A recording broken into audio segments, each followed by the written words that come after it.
Bonjour. Alors aujourd'hui, c'est les rencontres littéraires avec la plage littéraire à Arcachon. Alors voilà, donc on est au sud-bassin à Arcachon et je vais vous balader un peu sur les différents stands où seront présents de nombreux écrivains. On va y retrouver notre ami Guy Reichenmann qui est du Cap Ferret, et puis d'autres auteurs bien connus également qui vont présenter leurs livres et qui vont pouvoir échanger avec le public qui certainement sera très nombreux. Donc nous sommes à Arcachon. Alors vous allez voir, alors on découvre nos jolies villas arcachonnaises. Et bien sûr la roue emblématique d'Arcachon. Alors si vous avez les yeux perçants, vous pouvez découvrir les cabanes chantées sur l'île aux oiseaux ou puis de l'autre côté, c'est plutôt le territoire de TV Cap Ferret, mais pas que, puisque je viens aussi de l'autre côté. C'est bien sûr la presqu'île du Cap Ferret. Bon, que l'on n'aperçoit pas vraiment aujourd'hui, le temps est encore brumeux ce matin. Alors nous y voilà. Ah, je vous dis, ça n'a pas démarré encore. Voilà, là, les stands, c'est là où on aura certainement les rencontres. Et alors ici, attention, là, il y a les... Là, ça rigole pas, là. Il y a déjà l'amicale qui présente déjà... Bonjour. Bonjour. Voilà, il y a déjà les huîtres sont arrivées déjà. Je suis partout, moi. Ah, il y a le groupe vocal Arcana, Arcachon Gym. Ah, c'est sympa, c'est les associations d'Arcachon. C'est génial ça. Il y en a déjà qui bossent. Bonjour, vous êtes déjà à l'ouverture là? Bonjour, je suis Thierry, TV Cap Ferret de l'autre côté, mais je fais plein de reportages aussi sur Arcachon. Alors c'est les associations qui organisent ça en fait? C'est sympa ça. D'accord. Alors vous êtes déjà au travail à l'ouverture à 9h du matin? 9h30. Ouais, mais c'est bien ça. Nous, c'est le CARS. Vous, c'est quoi? C'est l'AIA. L'AIA, c'est quoi comme association? Amicale interculturelle d'Arcachon. D'accord.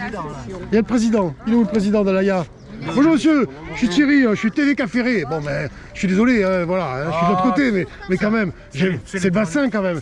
Je sais, c'est l'étranger, je sais, j'ai fait des efforts, mais ça fait rien, mais je viens quand même, moi, je viens quand même sur Arcachon aussi. Je reconnais que vous avez fait l'effort de traverser le bassin. Exactement, ouais, j'étais déjà il y a 15 jours pour le salon nautique, et j'y reviens aujourd'hui, ouais.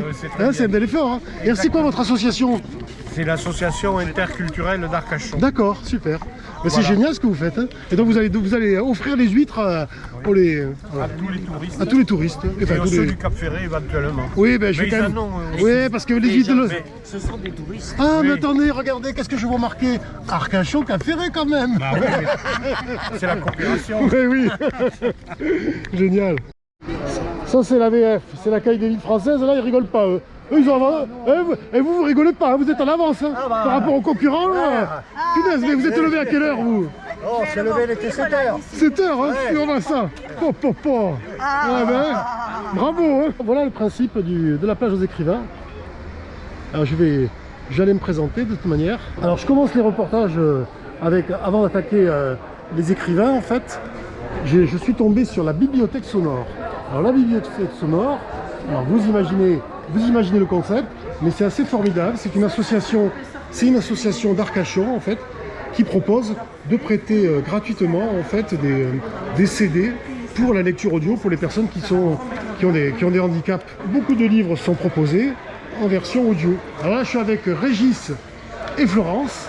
Donc Régis, là, vous m'avez expliqué, donc cette association, vous l'avez créée il y a quelques années déjà, j'imagine? Oui, c'est une association qui, sur le plan national, existe depuis 1972. Elle a été créée par le Lions Club. Oui. Et à Arcachon, elle a été créée en 1978. D'accord. Parce qu'il se trouvait qu'à l'époque, le président du Lions Club avait perdu la vue. Donc ça a été l'occasion, le prétexte, le motif de créer l'antenne de la bibliothèque sonore sur Arcachon. Et depuis 1978, elle existe. D'accord, très bien. Aujourd'hui, la ville d'Arcachon met à notre disposition un local à la médiathèque où nous assurons une permanence tous les jeudis après-midi. Là, nous recevons nos audiolecteurs qui viennent chercher leurs nouveaux CD, nous ramènent les précédents. Et nous recevons aussi quelques volontaires qui veulent être donneurs de voix. Voilà, parce qu'il y a... Florence fait partie des donneurs de voix. Non seulement elle donne sa voix, Mais elle assure également la formation des nouveaux donneurs de voix. En Florence, parce qu'effectivement, je me suis dit, ça doit être un sacré boulot. Là, vous me disiez par exemple récemment, ah oui, c'est Eric Neuf là, qui avait reçu le lauréat de la ville, c'est le prix de la ville d'Arcachon 2022. Et donc typiquement, là, vous êtes précipité pour... Exactement. Dès qu'on a eu l'information... Comme tous les ans, on enregistre le livre qui a reçu le lauréat. Mais ça doit être un travail colossal, non? Alors, pour celui-ci, me rends pas compte, il y a 4 heures d'écoute. 4 heures d'écoute. Il faut compter à peu près 8 heures entre l'enregistrement et les corrections qu'il faut faire après, parce que certaines fois on bute sur un mot. Donc voilà. Ouais, c'est au moins 8 heures de travail. Oui, le double de travail. Et quand vous le faites, vous vous imprégnez d'abord du livre, vous le relisez, vous le lisez, pas toujours? Non, pas forcément, pas toujours. Certains livres sont suffisamment bien écrits pour que la lecture se fasse de façon fluide. Ouais.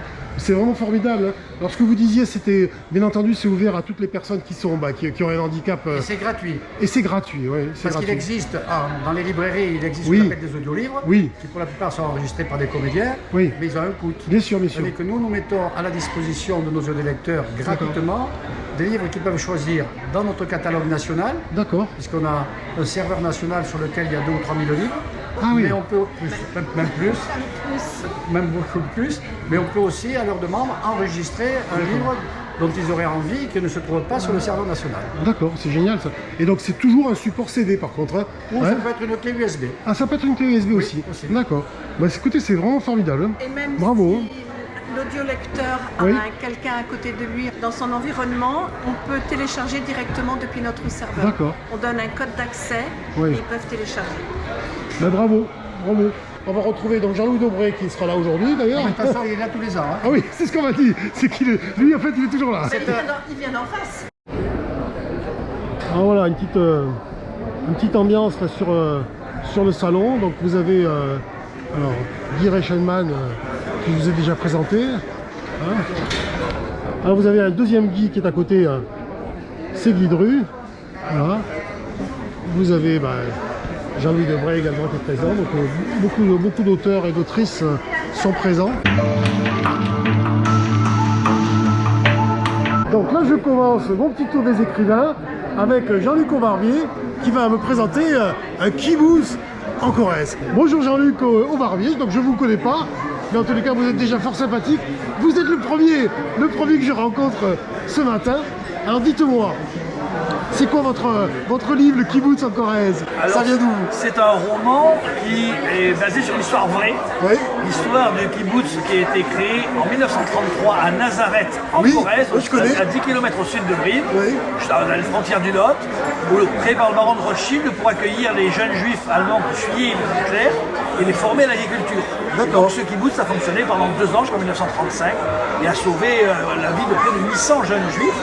Et donc je raconte la création et surtout la rencontre entre ces paysans corréziens qui n'ont jamais vu de juifs, qui n'aiment pas trop les communistes, parce que le kibbutz c'est quand même très communiste, qui n'aiment pas spécialement les intellectuels, qui sont tous des jeunes de bonne famille, intello, en plus c'est mix, les filles sont en short, donc ça choque énormément les paysans. Et donc ils rencontrent ces jeunes, au début il y a un accueil très froid, en plus ils sont allemands, donc juifs ou pas ce sont des boches. Hein. Et l'amalgame va se faire. En fait, ces jeunes, ils sont bien élevés, ils sont travailleurs, ils vont séduire les villageois. Et donc, je raconte vraiment cette rencontre étrange entre deux cultures qui, a priori, n'ont rien à voir et ne se seraient jamais rencontrées s'il n'y avait pas eu ces circonstances tragiques du nazisme. Voilà, et comment ils vont apprendre le métier, comment ils vont se former. Là, j'ai inventé, j'ai fait du roman. Voilà, c'est ce que j'allais dire, c'est un roman. C'est un roman. D'accord. Là, j'ai créé des versions amoureuses entre des garçons et des filles. Quand vous mettez des garçons et des filles ensemble, en général. Qu'est-ce qui se passe? Bon, donc forcément, il y a l'histoire d'amour, il y a l'histoire de haine, il y a ce qui est vrai, le sous-préfet de Brive, qui est un fasciste, qui a travaillé à faire fermer le kibbutz en faisant une campagne de presse contre lui. Donc pratiquement, les circonstances du roman étaient déjà dans l'histoire vraie. D'accord, l'histoire vraie. J'ai fait de la mise en scène. D'accord, ok. C'est génial. Ça a l'air, en tout cas, ça a l'air vrai, ça a l'air assez passionnant comme histoire. Et après, je ne vais pas vous faire dévoiler la suite, mais Et du coup, ce kibbutz, il s'est fermé au bout d'un moment. Oui, voilà. Et que sont devenues toutes ces personnes? Alors, on peut le dire ou pas? Alors, on peut le dire, dans les recherches historiques, tous ceux qu'on a identifiés sont partis en Palestine, n'ont pas été pris par les Allemands. D'accord. Moi, j'ai imaginé que certains restaient s'étaient mêlés à la résistance entre la Dordogne et la Corrèze et la Vienne. C'était un endroit où ça s'est beaucoup bagarré. Et donc, je raconte un petit peu à travers une histoire entre une des filles du kibbutz et un jeune homme corrézien. Voilà, je raconte un petit peu la suite de l'histoire en quelque sorte jusqu'en 1945. Alors Jean-Luc, excuse-moi, je ne te connais pas, et du coup, c'est ton premier livre, j'imagine que non, je ne sais pas. Non, c'est mon 14e roman. 14e roman, excuse-moi. C'est mon 14e roman. D'accord, je fais 14e. Je fais du thriller et du roman historique. Ah, tu fais des thrillers aussi, d'accord. Exactement. Ah, c'est génial ça. Et tu es natif, tu habites dans la région, Moi, je suis de Sarlat. Dans et Sarlat, je suis aussi arcachonnais parce que j'ai l'appartement ici. J'y viens depuis que je suis né. D'accord, oui, d'accord. Tous les ans, tout le temps. Ah, oui, génial, d'accord. C'est vraiment un peu chez moi aussi. D'accord. Écoute, je te souhaite un beau salon littéraire, en tout cas, ça va être génial. Et j'imagine que tu vas passer aussi aux grilles de l'interview tout à l'heure. Ah oui, tout à fait, oui, j'y serai dans les rencontres demain soir à 17h30. D'accord. Alors donc, je vous conseille de lire le livre de Jean-Luc Aubarbier, Un kibbutz en Corrèze. Alors sachez que vous pouvez le retrouver aujourd'hui et demain, et puis bien entendu dans toutes les bonnes librairies. Voilà. Merci Jean-Luc. Je suis avec Guy Dru pour Champion Inoubliable. Donc nous sommes toujours à la plage littéraire et donc j'ai la chance de rencontrer Monsieur Guy Dru. Bonjour Guy, je suis vraiment touché de vous rencontrer. Voilà, déjà ça me fait un grand plaisir, un grand honneur pour moi, pour TV Cap Ferré. Alors Guy, vous nous présentez aujourd'hui un joli livre qui s'appelle Champion Inoubliable. Oui. Alors ça vient d'où là cette histoire?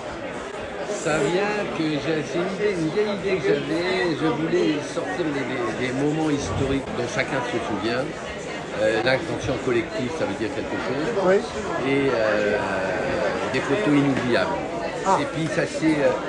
j'avais toujours du mal à trouver un peu un éditeur.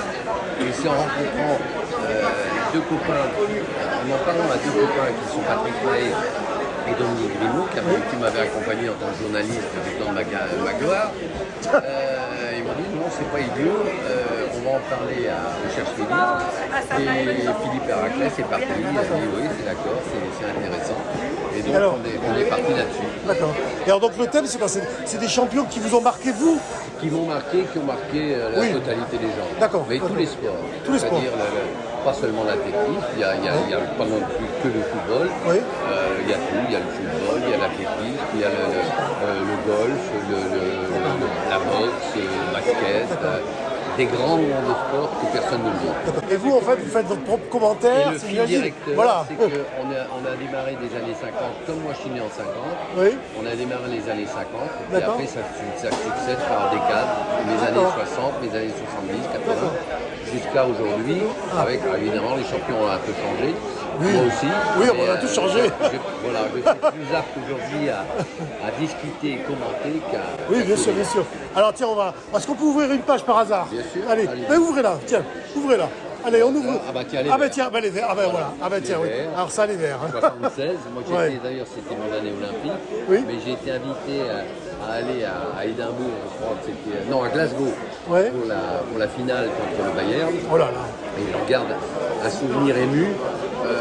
Tant parce que je me suis retrouvé dans une ambiance extraordinaire, mais aussi ému parce que malheureusement, on s'en souvient tous, on a perdu les poteaux carrés, etc.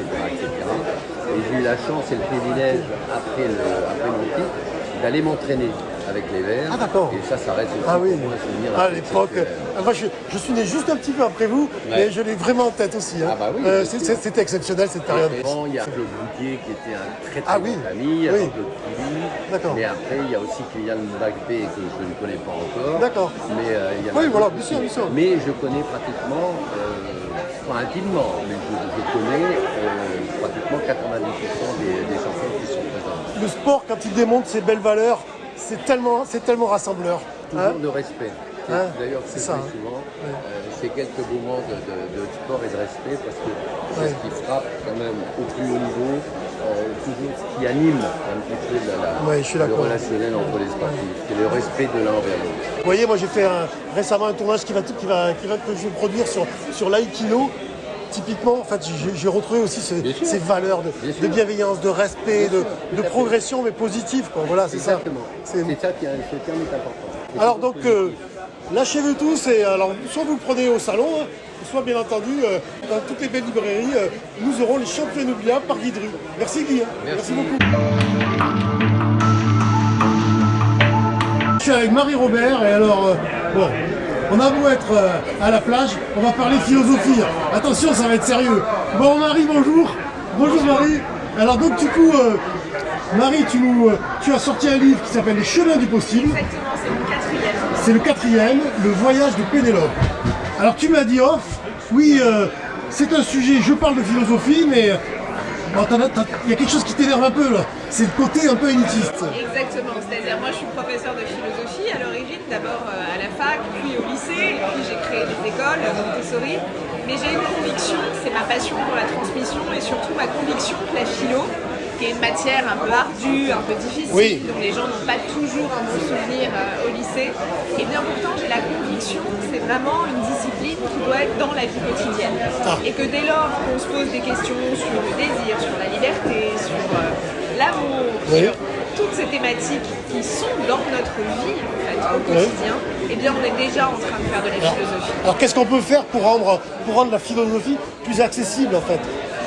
Parce qu'en fait le sujet souvent c'est qu'elle est, on a beaucoup rendu complexe en fait l'approche, l'accès à la philosophie. Alors déjà, il y a une première chose, c'est ne pas en avoir peur. Voilà.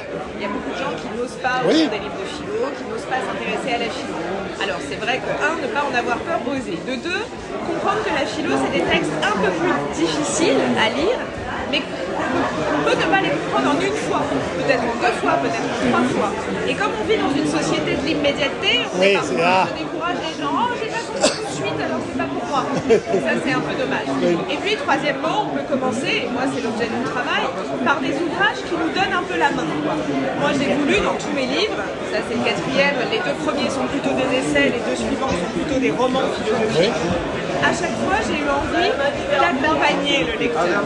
C'est-à-dire que j'ai eu envie vraiment de faire en sorte de lui donner un avant-goût des auteurs, pour qu'il ait envie de plonger, pour qu'il se sente un peu plus rassuré. Donc vraiment, voilà, le message de la philo. Et alors l'objet des chemins du possible de Pénélope, quel est le thème du livre alors du coup? Alors le thème du livre, donc ça c'est le 2e volet, le premier s'appelle Le Voyage de Pénélope et celui-ci Les Chemins du Possible, c'est l'histoire d'une jeune femme qui a 30 ans, qui quitte son compagnon, sa ville, son métier, parce qu'elle se sent plus tout à fait à sa place dans sa vie, mais ce qui peut nous arriver à tout âge, je crois. Elle a besoin de s'affranchir et donc elle part en voyage en Grèce, à l'origine pour rejoindre Ithaque, puisque c'est un hommage aussi à l'Odyssée et à Ulysse. Et en Grèce, elle va découvrir, elle fait plein de choses dans sa vie personnelle, mais elle va découvrir la philosophie de l'Antiquité. Par la suite, elle va continuer à voyager, elle va aller à Cordoue, où elle va découvrir la philo du Moyen-Âge, Florence, la philo de la Renaissance, Amsterdam. Donc il y a vraiment un double voyage. À la fois elle, intimement, comment elle se transforme, comment on réfléchit, comment on évolue tout au long de notre vie, et en même temps aussi l'histoire de la philosophie. C'est un peu un parcours initiatique à la philosophie. C'est génial ça. Voilà. Bah écoutez, merci beaucoup Marie. Alors, merci à vous. Toujours pareil, Les Chemins du Possible. Marie-Robert, c'est son 4e livre, Chemins du Possible, Le Voyage de Pénélope. Merci Marie.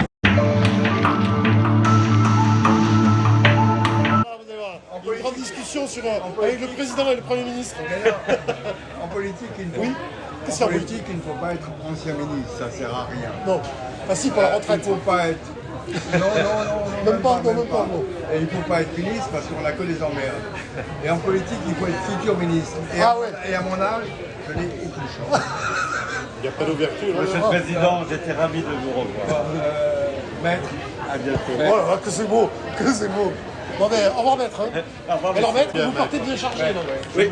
Alors qu'est-ce que vous avez pris vous? J'ai pris donc le livre du dictionnaire amoureux et le dernier de Mélissa Costa.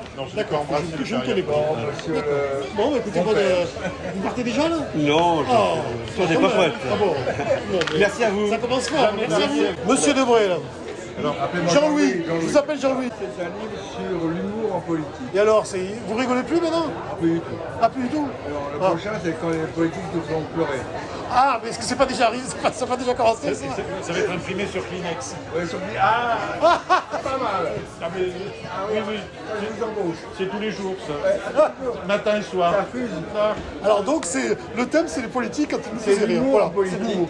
Car l'humour en politique, c'est à la fois un moyen pour rassembler ses partisans, mais c'est aussi une arme pour déstabiliser l'adversaire. Oui, et vous en aviez très proche qui en avait beaucoup d'humour. Oui. Et il y a aussi l'humour par ceux ou celles qui ont des phrases, qui sont des phrases, je me souviens une par exemple, Chirac me disant, tu sais, les emmerdes, c'est comme les cons, ça vole en escadrille. Oui, c'est ça. Tout est dit. Oui. Tout est dit. Ou comme Clémenceau, lorsque Félix Faure est mort dans les bras d'une jeune femme, il voulait être César, il est mort pompé. Aujourd'hui, vous voyez, quand vous regardez la presse, vous voyez des gens qui changent de parti. Cette autre phrase de Clémenceau, lorsque quelqu'un quitte son parti pour rejoindre le vôtre, c'est un rallié. Quand il quitte votre parti pour rejoindre ses adversaires, c'est un traître. C'est un traître, c'est ça. Du coup, votre livre, en fait, il se compose de... C'est l'histoire de la politique à travers l'humour, à travers celles et ceux qui ont compris qu'il fallait faire rire. Et malheureusement, aujourd'hui, on ne fait plus rire pour une raison très simple. C'est qu'il y a les réseaux sociaux. Oui. Et quand j'ai repris les débats à l'Assemblée nationale, et la parole était libre. On pouvait dire... Oui. Et j'en ai même entendu chanter. Non, j'ai entendu Ah, mais ça c'est la salle, ça. Genre, oui, bonheur. Et puis il y avait ces phrases malheureuses. Vous savez, ce député qui s'adresse au ministre de l'Agriculture, Monsieur le ministre, notre département n'est pas bien loti. Il y a trois abattoirs pour prendre 300 000 habitants. Les phrases malheureuses. Ah oui, la phrase malheureuse. Il serait catastrophique aujourd'hui. Oui, mais aujourd'hui, c'est immédiatement repris et c'est tourné en dérision. Donc il n'y a plus d'humour. Oui, il y a une autocensure beaucoup plus forte aujourd'hui. Oui. Oui, c'est vrai. D'accord. Et donc ce livre, ben, c'est pour nous faire sourire et rire, hein, avec les hommes politiques de la politique française. Et vous aurez une belle dédicace. Alors vous avez déjà pris 2 livres. Et donc vous prenez Non, je ne les ai pas pris. Ah, vous ne les avez pas pris? Je ne les ai pas subtilisés. Non. Je les ai acquis Non, je pensais que vous n'étiez pas encore. Quand on a la menu monnaie. Vous n'étiez pas sorti du salon, il n'a peut-être pas encore payé. Non, j'ai payé. Vous avez repéré. Regardez, j'ai le petit point vert. Nous sommes à Guy Reichelmann. Vous êtes au 6e opus d'un personnage que vous avez créé, Anselme Biloc. Oui, alors Anselme Biloc, c'est le flic de papier. En fait, j'ai fait ce personnage c'est le 6e opus, oui. C'est le flic de papier. Pourquoi? Parce que c'est un flic qui évoque dans le rapport écrit. Alors, la caractéristique de mes textes, c'est qu'il y a des textes policiers, mais comme dirait un ami à moi, c'est du cool polar. Hein. C'est un peu comme Chet Baker, c'est du cool jazz. Hein. C'est-à-dire qu'il n'y a pas de violence, il n'y a pas de sang, il n'y a pas d'action, coup de feu. Vous allez me dire, mais qu'est-ce que ça a un rapport avec les polars? Il y a quand même une enquête, il y a quand même des gens qui disparaissent, il y a des gens qui meurent, tout de même. Et en effet, donc, sur celui-là, j'ai fait ce qu'on appelle un spin-off. Un spin-off, qu'est-ce que c'est? C'est que j'ai pris un des personnages secondaires d'une de mes enquêtes, l'enquête de l'Anselme Biloc, qui s'appelle À la place de l'autre. À la place de l'autre, il y a un personnage qui s'appelle Léonard, qui va intervenir et qui va décimer, parce qu'il ne sait plus comment faire un flic. Ce n'est qu'un flic de papier, hein. C'est pas un Rambo du tout. Hein. L'honneur avec Jean-Louis Debré. Là, je suis maintenant avec Corinne Javelot, alors qui a reçu le prix Saint-Estèphe 2022 pour son roman Les Petits Papiers de Marie. Et elle vient de sortir un nouveau roman qui s'appelle L'Odyssée de Clarence. Alors elle va nous parler un peu des deux quand même. Alors on va commencer par le vieux livre, Les Petits Papiers de Marie-Lou, qui date de quand? De 2000. Le vieux livre, non, il est sorti en 2021. En 2021, c'est ça. C'était au mois de février-mars 2021, donc il y a un an. Voilà, bravo, vous avez reçu ce prix donc déjà sur ce livre. Alors quel est l'objet de ce livre alors? Alors le thème de ce livre, eh bien, on est quartier des Chartrons à Bordeaux. Oui. Donc, dans le milieu des négociants en vin. Bien sûr. Et également dans la rue Notre-Dame. Je dis rue la rue Notre-Dame parce qu'en fait c'est le quartier des antiquaires. Ça va avoir une importance pour le moment. Ah. On est dans les années 70. Oui. 3 générations de femmes qui vivent sous le même toit, dans une belle maison, anciennement maître tonnelier, puisque la famille, c'était leur métier. Oui. Et le quotidien est assez paisible finalement pour ces 3 femmes. Jusqu'au jour où Marie-Lou décide d'offrir à sa petite fille Dora, qui a 8 ans, une poupée qu'elle a dénichée justement chez un antiquaire de la rue Notre-Dame. Et alors cette poupée? Alors dès l'instant où cette poupée justement aura fait son apparition dans la maison des dames Beltrand, des phénomènes un peu étranges vont se manifester. Aïe, aïe, aïe. Et bon, ça préoccupe quand même la mère de Marie-Lou. Tant et si bien qu'elle fait appel à un spécialiste, à un médium, qui leur apprend que cette poupée, elle est habitée par l'esprit en fait d'un proche assassiné. Il va même jusque-là. Alors, pour la mère de Marie-Lou, ça va avoir vraiment un sens, ça va retentir, parce qu'il y a un certain nombre de secrets de famille qu'elle n'a pas avoués à sa fille, relatifs à l'époque de l'occupation, à l'époque où la famille avait aussi des arpents de vigne à Saint-Émilion. D'accord. Marie-Lou, qui jusqu'alors était une fille des années 70, donc plus préoccupée par les rockstars que par son histoire familiale, elle va être tentée d'essayer de comprendre finalement l'histoire de sa famille. Elle va remonter l'histoire de sa famille. Voilà. Donc ça va nous entraîner au milieu des grands crus à Saint-Émilion, oh là là. la Jurade des Vins, enfin il y a tout un tas de thématiques assez fortes et assez représentatives finalement. Alors je comprends, le prix Saint-Estèphe, effectivement c'est aussi une autre belle appellation. Bon alors donc, on n'en dit pas plus pour ce livre. Non. Allez le découvrir, alors soit au salon, comme j'ai dit, soit au salon et soit dans toutes les belles librairies. Alors ça c'est votre livre qui a reçu le prix. Le deuxième livre, celui-là il vient juste de sortir, c'est l'Odyssée de Clarence. Oui. Alors l'Odyssée de Clarence, alors nous sommes dans quelle région alors celui-là? Alors on est en Corrèze. Ah la Corrèze, d'accord. C'est assez un roman de nature, avec des personnages, je dirais, un peu d'avant-garde, puisqu'il y a un jeune ornithologue qui a été fasciné étant enfant par le vol du Milan Royal au-dessus des tours de mer, qui sont des tours médiévales. Tant et si bien que ça a motivé sa vocation d'ornithologue. D'accord. Donc il revient au pays, dans la maison de sa mère adoptive, et il a en tête justement de faire préserver ce rapace rare. Alors bien sûr, il va s'attirer l'inimitié des chasseurs, parce qu'à l'époque, on est dans les années 60. Alors là, c'est les années 60, c'est facile. D'accord. Les années 60, l'ornithologie balbutie, on la voit surtout présente sur les côtes françaises, mais non pas dans des régions comme ça de ruralité.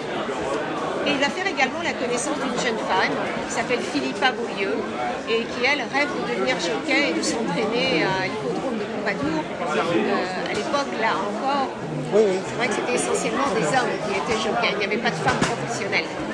Donc ces deux personnages principaux vont graviter autour de ce roman, mais il y a aussi d'autres intrigues. L'intrigue en fait concernant aussi les origines de Clarence, puisqu'il ne connaît pas sa mère naturelle.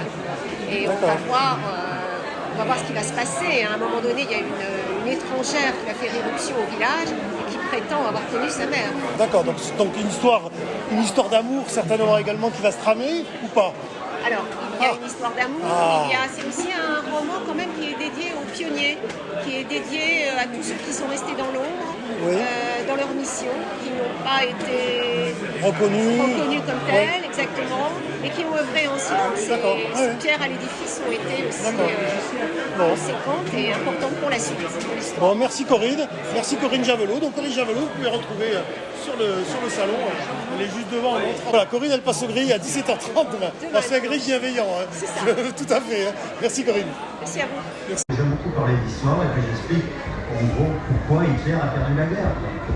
Modestement, Hitler perd la guerre par le report de l'opération Barbarossa. Pourquoi? Eh bien parce que les Grecs ont résisté aux Italiens et Hitler a été obligé donc d'attendre un mois pour envoyer ses divisions pour régler le problème grec avant de partir en Russie.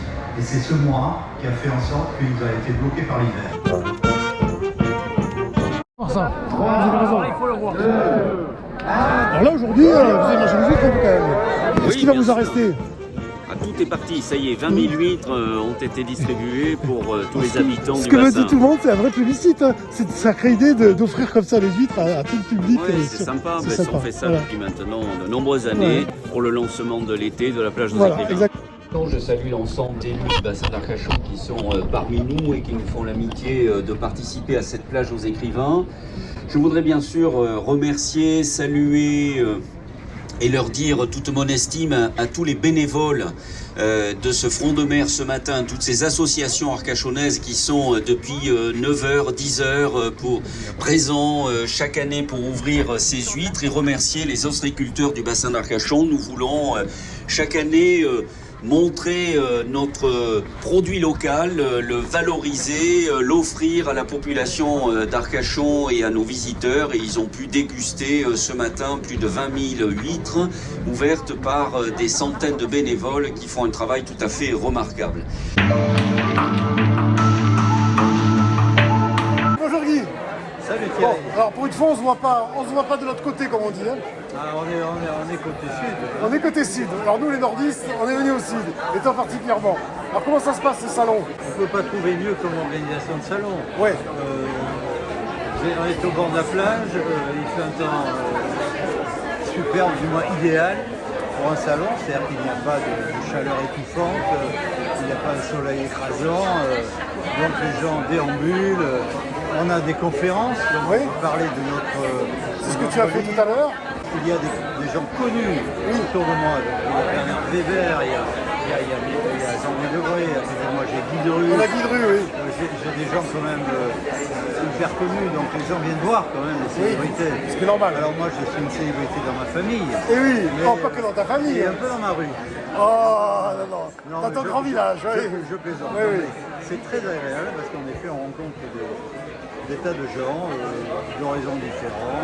Les gens viennent là pour écouter, pour parler. Voilà, donc non, c'est un salon vraiment idéal et puis on est reçu de façon remarquable.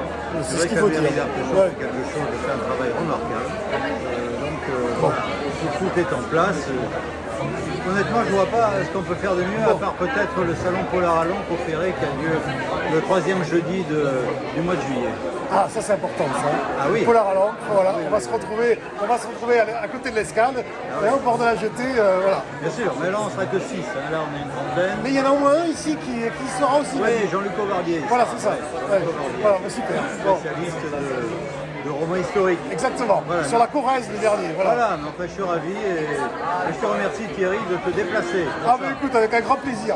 Parce que non seulement ça me fait plaisir d'aller sur le salon d'Arcachon, mais c'est vrai que Guy m'en avait parlé et ça me fait encore plus plaisir de venir pour voir Guy. Voilà, il faut l'entendre. Parce que Guy, il fallait le voir, je vous donnerai quelques extraits de sa conférence. Ça s'est vraiment super bien passé et toujours avec précision, humour. Guy il est là pour nous embellir et embellir nos vies. Et lisez ses revues, ses bouquins. Alors le dernier, il n'est pas là, il est caché, il est là. Vous le connaissez, c'est l'extravagante histoire de Lucia Francini. Ça c'est le premier. Le flic de papier, c'est le premier. Et alors il y a voilà, je voulais juste faire un petit aperçu sur Fausse Note, parce que tout à l'heure j'ai vu l'association qui s'occupe de la conversion des bouquins en audio, voilà, à la place de l'autre. Même le scorpion qui pleure. Même le scorpion pleure. Ah oui. Et le dernier, celui qui est passé un peu à la trappe à cause de Covid. Ah voilà. C'est une étoile en fer, c'est à découvrir puisque, comme dit Guy, le Covid a failli la tuer. Voilà. Merci Guy. Merci Thierry. Bon là nous sommes sur les séquences fortes dédicaces. Alors là c'est pour Weber, hein, c'est pour Bernard Weber, avec ses deux derniers livres, La prophétie des abeilles et La mémoire d'une fourmi. Donc Bernard Weber, je ne suis pas sûr que je pourrais l'interroger parce que Monsieur Weber est très sollicité. Il dédicace à Thierry Larigot. Bonjour, voilà, Monsieur Weber. TVK Ferré, mais je crois qu'on n'aura peut-être pas le temps de vous interroger, de vous interviewer, mais ça aurait été un grand plaisir en tous les cas. Je vous laisse dédicacer. Hein, vous voulez me poser une question? D'accord. Oui, mais Monsieur Weber, alors du coup, est-ce que vous connaissez le bassin d'Arcachon? Oui, parce que je suis déjà venu ici donner des masterclass d'écriture. Ah, des masterclass d'écriture, d'accord. Voilà, j'aime beaucoup. Bon. Bah, c'est idéal, là, vous avez un décor génial. En tout cas, c'est un grand plaisir de vous voir. Très bonne dédicace. Merci. Je suis maintenant avec Ève de Castro. Alors on va faire un petit pas en arrière dans l'histoire du monde, je crois qu'on va aller dans le XVIe siècle, si je ne me trompe pas, à la rencontre de Molière et de Corneille. Enfin bon, Ève va m'en parler beaucoup mieux que moi. Bonjour Ève. Bonjour. Alors bonjour, écoutez, bienvenue à Arcachon. C'est mon salon du livre pour tous. Quand vous êtes de la région? Moi je suis de Gascogne, je suis du Gers. Alors Ève, notre Molière. Alors quel est le thème de ce livre? C'est un des secrets peut-être les mieux gardés depuis 400 ans de l'histoire de notre littérature. Ah bon? Oui, c'est à la fois une énigme littéraire tout à fait passionnante et une histoire humaine, une histoire d'amour assez bouleversante. Alors si on commence par l'histoire d'amour, oui, c'est aussi toujours ce qui nous quand même touche le plus. Est-ce que vous saviez que Corneille, le vieux Corneille, avait été follement épris d'Armande Béjart, la jeune épouse de Molière?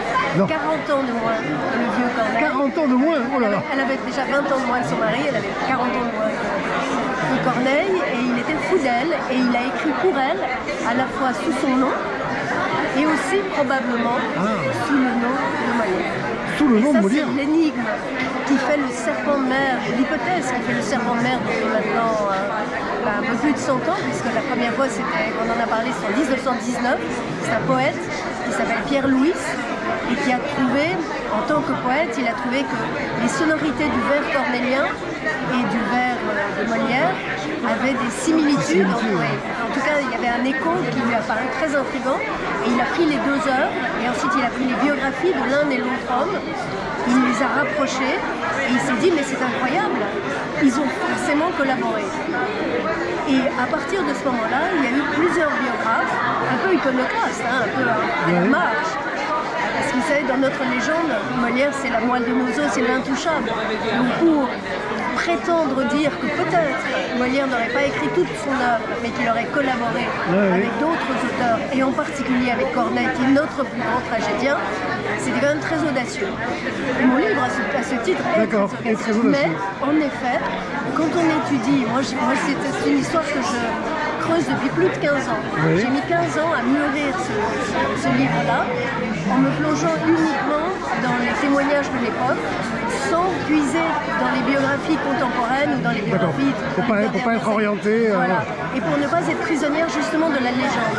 Et quand on va chercher dans les textes de l'époque, on voit 2 hommes, à la fois Molière et Corneille, dont la réalité, en tout cas ce que moi j'en ai perçu, n'a pas grand-chose à voir avec la légende qui nous est arrivée. Alors pour commencer par Corneille, Corneille est un type, on imagine, vous voyez, le vieux tragédien, comme ça, rechigné, replié sur lui-même, ce qu'il était. Mais en même temps, c'était un type qui était fou des femmes.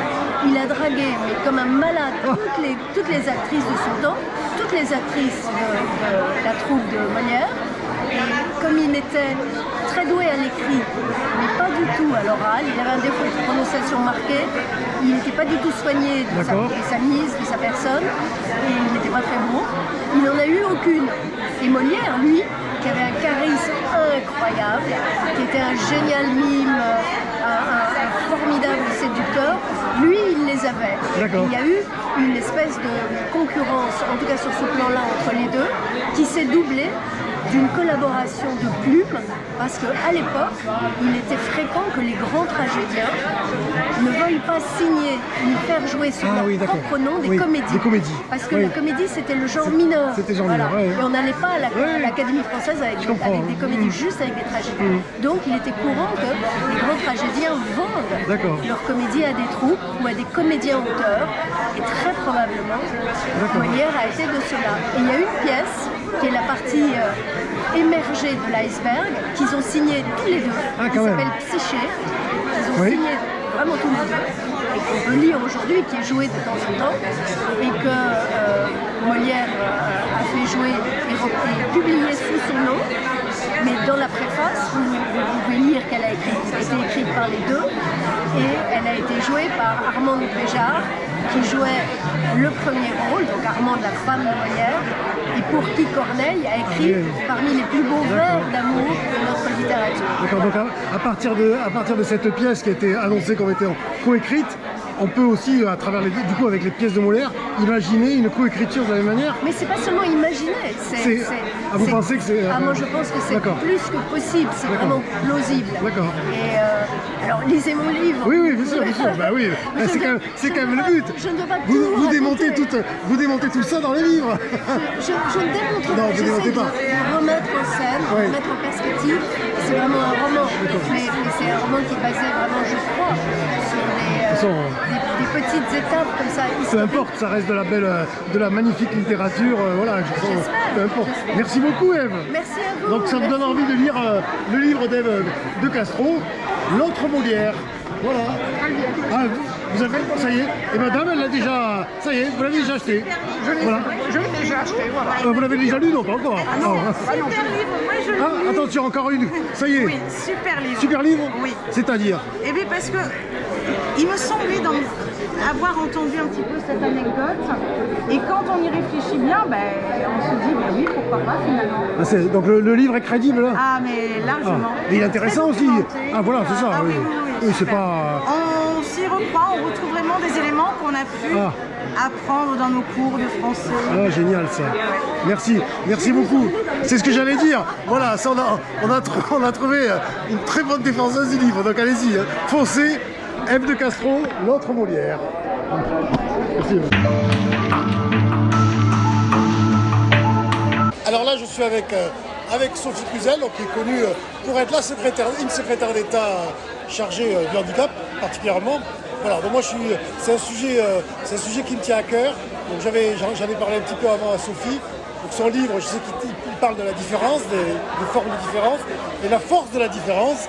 Et voilà, et moi ce que je trouve, c'est que ça me tient à cœur, donc je le dis, surtout pas stigmatiser le handicap. Sophie, votre livre en fait, c'est un recueil d'interrogations, de remarques, Alors c'est-à-dire que tout au long de mon mandat, pendant 5 ans, j'ai rencontré des personnalités et j'ai voulu illustrer en fait avec un dialogue avec des personnalités différentes qui sont ou elles-mêmes touchées de près ou de loin du handicap, pour porter justement la force des différences, le fait qu'on peut changer de regard sur le handicap tous ensemble, parce qu'on est tous concernés. 12 millions de personnes, un handicap qui peut être de naissance, qui peut arriver au cours de la vie, qui peut être invisible ou visible. Et donc je me suis attachée à pouvoir dialoguer avec des personnes pour tout simplement éclairer le handicap sous des angles différents.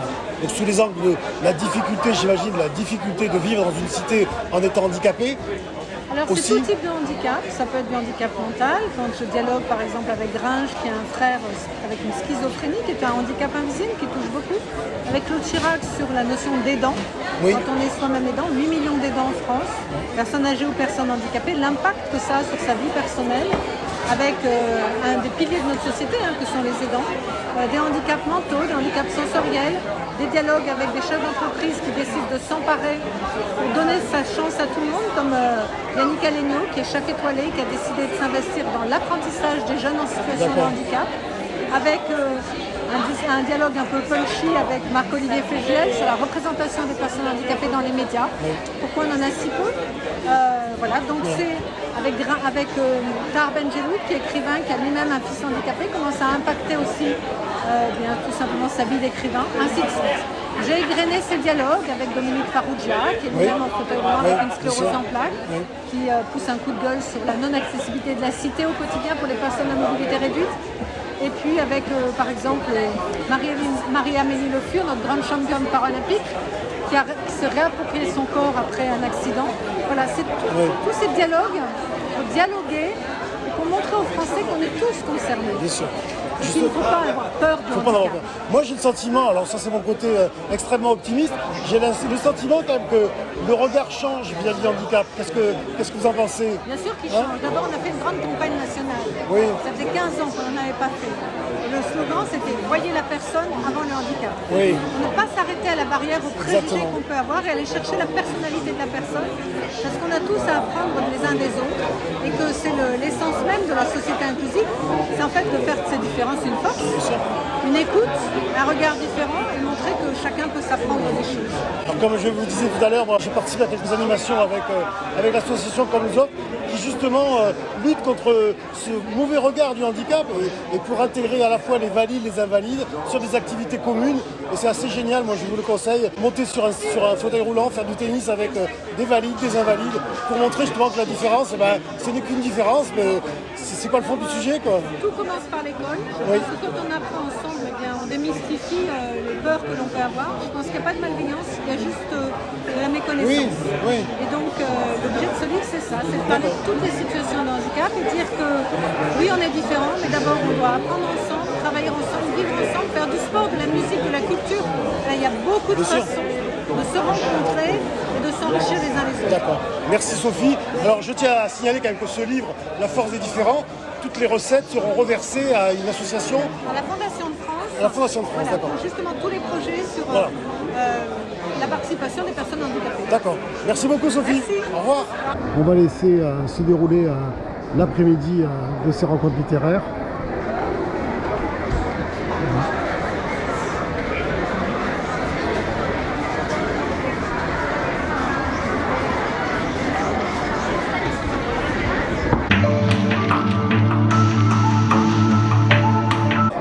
Avec Mélissa D'Acosta. Alors Mélissa, j'ai la chance, j'ai enfin réussi à pouvoir m'approcher de vous Mélissa. Mais qu'est-ce qui se passe? J'ai vu des gens dans la file tout à l'heure, presque ils pleuraient, ils me disaient mais elle nous remplit de joie, mais qu'est-ce que vous faites pour ça? C'est quoi votre trouvaille? Non, je plaisante. Je sais pas, non, je parle de la vie, tout simplement. Oui. La vie et ses drames.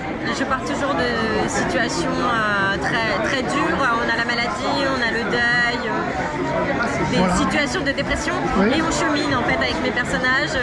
Ils trouvent toujours des ressources en eux ou autour d'eux pour se relever de tout. Moi j'ai dû le lire sans le savoir, votre livre alors, puisque ça me touche beaucoup. Voilà. Votre dernier livre, le thème sur quoi alors? Alors c'est Les douleurs fantômes, mon dernier livre. Donc c'est l'histoire d'un groupe d'amis qui s'est connu en tant que saisonniers. Ils faisaient des saisons d'hiver en montagne. Et ils s'étaient promis, bien évidemment, comme tous les jeunes groupes d'amis de 20 ans, de rester en contact. Oui. Et en fait, on les retrouve, ils se sont tous perdus de vue. Un des protagonistes a connu un grave accident qui a fait voler le groupe en éclats. Oui. Et donc ces retrouvailles sont un petit peu l'heure du bilan, le moment de prendre des nouvelles des uns des autres. Et surtout, le fait de retrouver de vieux amis, ça oblige à faire le bilan sur soi-même. Ah. Est-ce qu'on n'a pas un petit peu abandonné de ses idéaux de jeunesse? Est-ce qu'on s'est pas un petit peu perdu en chemin?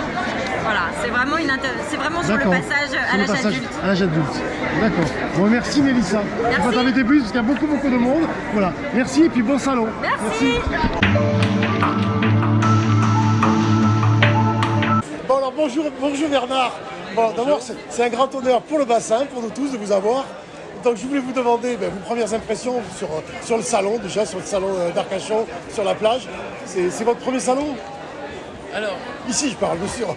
Arcachon, je crois oui que c'est la première fois. C'est-à-dire je suis déjà venu pour faire des masterclass ici. Ah oui, ce que vous m'avez dit, oui. Et je suis venu aussi avec des livres de poche. D'accord. C'était pas un salon. D'accord. Et j'avais beaucoup apprécié. Et c'est formidable, il y a du monde. Et puis j'hésite à aller me baigner. Allez-y, elle est encore un peu fraîche, mais vous pouvez y aller. Hein. Elle est à combien? Je pense qu'elle doit être à 16, 17 en ce moment. C'est encore un peu frais. Ouais. À Paris, on n'a pas l'occasion d'avoir cette possibilité. Mais on va essayer de prendre un peu de temps pour aller sur l'eau, ça serait sympa quand même. Ça c'est chouette ça. Si vous voulez, je vous amènerai en bateau. Mais bon. Je crois que demain, il y a une sortie. Ah, d'accord. Ok, Bernard, moi, bien entendu, il y a beaucoup de gens qui viennent vous voir pour dédicacer, mais il y a quelque chose qui me touche beaucoup, c'est que je vois beaucoup de personnes qui sont avec vos livres, pas forcément le dernier livre en fait. Et là, j'ai quelqu'un derrière moi qui me dit « oui, je l'ai pris parce que je vais le donner à quelqu'un pour lui faire découvrir Bernard Weber ». C'est les fourmis, bien sûr. Oui, mais c'est agréable de voir que nos lecteurs sont aussi prescripteurs. C'est ça. Ils ont envie d'en parler, de partager leur plaisir. Moi aussi, les auteurs que j'aime bien, j'ai envie de les faire découvrir, j'en fais des cadeaux. Et je sais que je vis grâce à mes lecteurs. Bien sûr. Alors votre dernier livre, le thème, Mémoire d'une fourmi, justement. On parlait de la fourmi. C'est une suite? Non, vraiment. C'est ma vie. C'est ma vie, c'est autobiographique. Ah, c'est une autobiographie. D'accord. Ah, mais alors, on va rien dévoiler, il faut le lire. Il faut la lire. Hein? Pas un mot particulier sur votre autobiographie? Si, ça fait 30 ans que j'écris. Oui, c'est ça. C'est pour ça que je me suis dit que je vais faire un petit point. J'ai sorti 30 romans, j'ai 30 millions de lecteurs dans 30 pays. Donc je me suis dit c'est une sorte d'anniversaire des 30 ans. Et en même temps, il m'est arrivé plein d'histoires extraordinaires que j'ai peur d'oublier. Donc je me suis empressé de les écrire. Ah, c'est génial. Et on comprend du coup pourquoi je suis écrivain et pourquoi vous pouvez aussi devenir écrivain. Bon, merci beaucoup. Merci à vous. Merci Bernard.